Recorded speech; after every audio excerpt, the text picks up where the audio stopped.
Camelot. This home takes its name from the fabulous legend, and like its namesake, exudes a majesty all its own. Hello, my name is Tylay, and today on Wealthy Manor, we'll visit Buckhead, one of the oldest and wealthiest neighborhoods in Atlanta. On one of its rich winding roads, you'll find this lovely 22,000 square foot home. Inside, you'll see the work of 18 of the area's top designers, from the opulent spread of the grand salon to the sumptuous elegance of the master bedroom. The rooms in this Camelot are as magical as any traveled by the lords and ladies of old.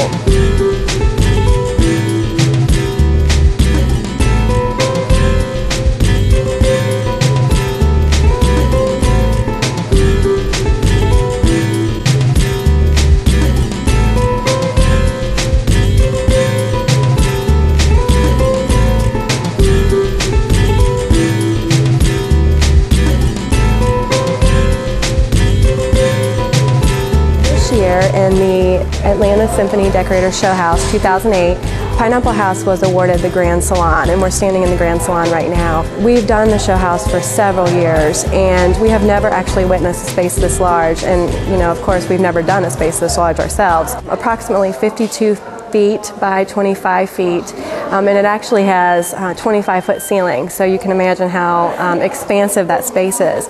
And really that ended up being our biggest challenge this year. Our vision for this room, as far as style and feel for the space, we really wanted to do an eclectic mix of furniture while bringing in somewhat of an European influence. And I think that we achieved that by playing the new versus old.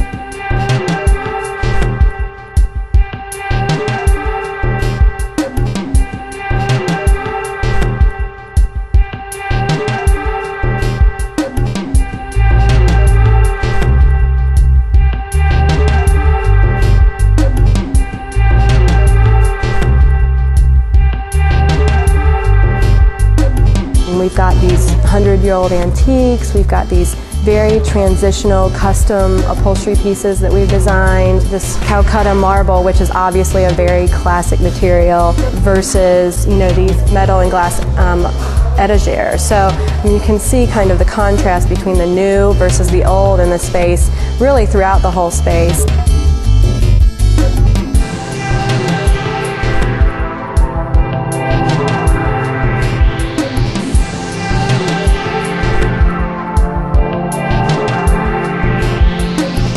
You see this very classic cast stone fireplace and overmantel, which was actually provided by Terry Francois's Stone Age design. This marble Calcutta table is this very classic material, Calcutta marble. I mean, it's just great material that's actually very popular. It's really coming back, and it's very hard to find these days.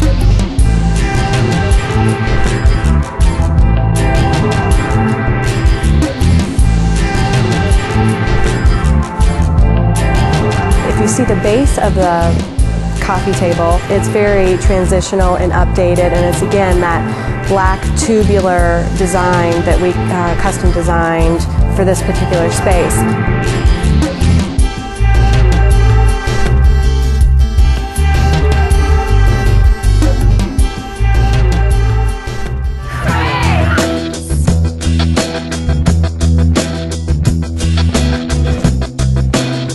Details in this room are quite prominent, and when we were selecting the light fixtures, we really did not want to compete with that.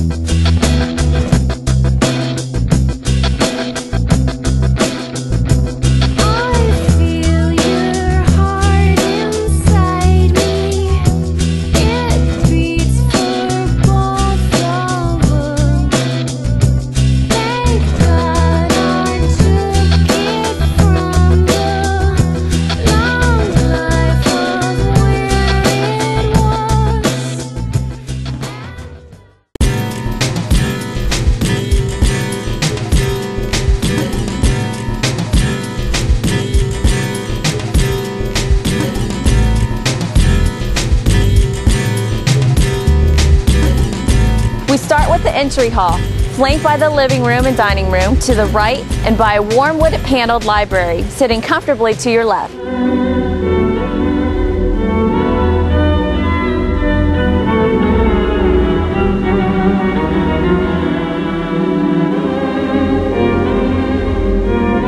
I designed the entrance hall to feel more of like a classic grandeur. So when you walk in the door, it had that classic feeling to it. Outside of the house has a lot of columns with Corinthian and Doric, and I wanted to play off that sort of theme. My designs are very bold, and to get that effect, one of the things I did for this room is I put in 2 large French card mirrors to reflect the space, to make the space feel a little bit more open, and then at the same time to give that boldness and height to the room. The second thing I did was I added huge consoles to balance it off because it needs that symmetry. The consoles are great because they're solid walnut and they have a wonderful French polish finish on it, which is not very common these days because it's labor intensive. And they used to do it in the Victorian era. They used to cover most of the mahogany furniture with it, and today it's more of a special finish that you can get. There's fine details to the room, such as, you know, the pottery that's from Italy, tall trees, the junipers, and then the artwork, which is from Madrid, Spain. All of those are classic elements that could put together that make this whole design come together. One of my favorite things about the room is the bronze dog Baxter. He is not going to go anywhere, but he's always there to greet you when you come in the front door.